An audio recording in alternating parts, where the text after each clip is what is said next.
With our players, we emphasize 5 core values that we believe will help them during their time at UT, on and off the court, and for many years afterward, if we've done our job instilling them. I've decided, in the interest of time, to share 3 of them with you. If there's one thing my mom taught me, it's the importance of appreciation, our first core value. As a youngster, she'd make me write thank you cards to my teachers and coaches at the end of the school year or season. I grew up thinking that was the norm, but I can tell you now as a coach, it's not. In our basketball program, we've given appreciation a simple definition. We see every opportunity as a gift. If our players and coaches view the opportunities we have here at UT, the practices, the games, the facilities, the team trips, the scholarships, as gifts, then we will make the most of them. The opposite of appreciation is entitlement, the belief that one is inherently deserving of privileges or special treatment. I believe it's impossible to feel the prevailing emotion of entitlement and, at the same time, achieve your best.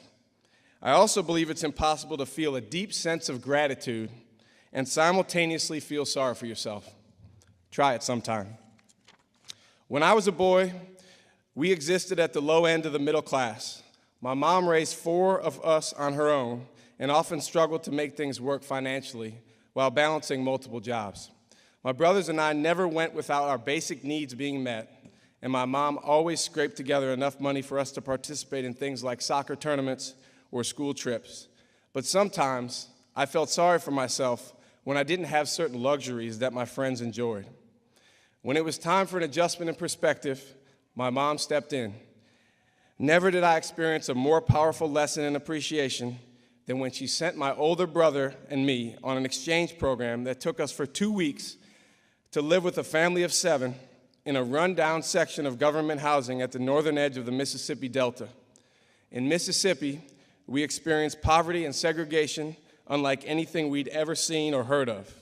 Much of what we took for granted in our own lives was thought to be out of reach for the 5 children we stayed with. I was 10. When we returned home from the 20-hour bus ride, I cried. My mom had proven her point. As you leave the cocoon of UT, you will face some trials. Life will take you out of your comfort zone. Perspective is a tremendously powerful thing. Choose yours wisely and fill these next chapters with intentional gratitude. Don't feel it, express it. As the great philosopher Maya Smart, that's my wife, once said, appreciation is the currency of success. By the way, as a quick sidebar, today is my wife and my 10-year wedding anniversary.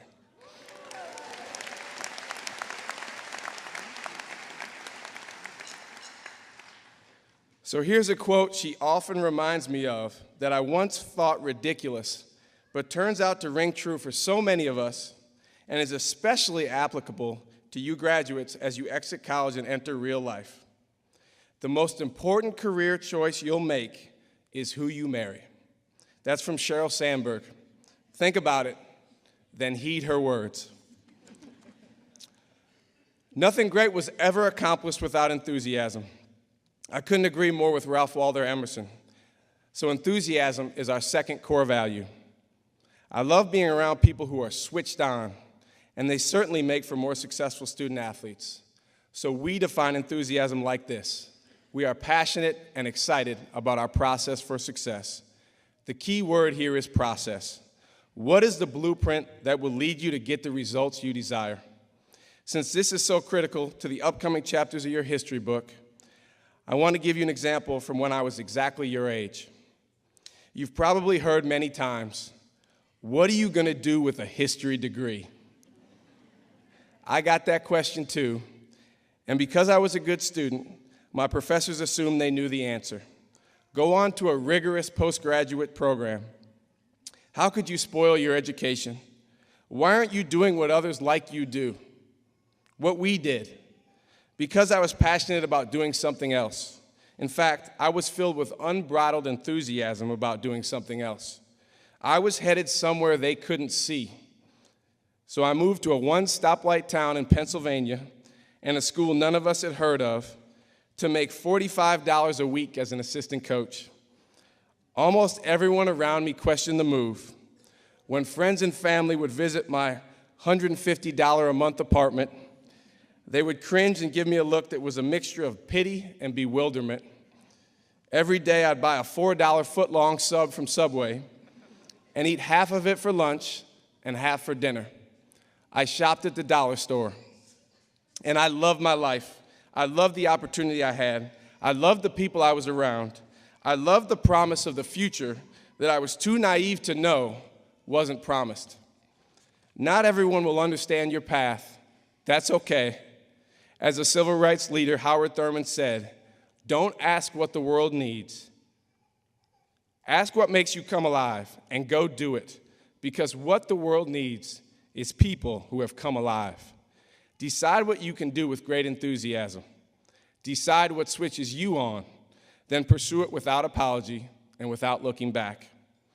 Our final core value is accountability. By now you realize that our value definitions start with the word we. When you join a group in which you're attempting to accomplish something that no one individual could accomplish on his or her own, accountability is a must. Our definition: we are responsible for our team and ourselves. For any organization or individual to be its best, it cannot hide from accountability. Still, most people view responsibility as a burden. But look at the word, responsibility. As soon as you can see your personal history book is proprietary, you will gain great power. And that relates to career, lifestyle, family, and maybe most importantly, happiness. Many of you studied Lincoln, as complicated of a man as any in U.S. history. But here's a simple gem from our 16th president that certainly contains no contradiction. Most people are about as happy as they make their minds up to be.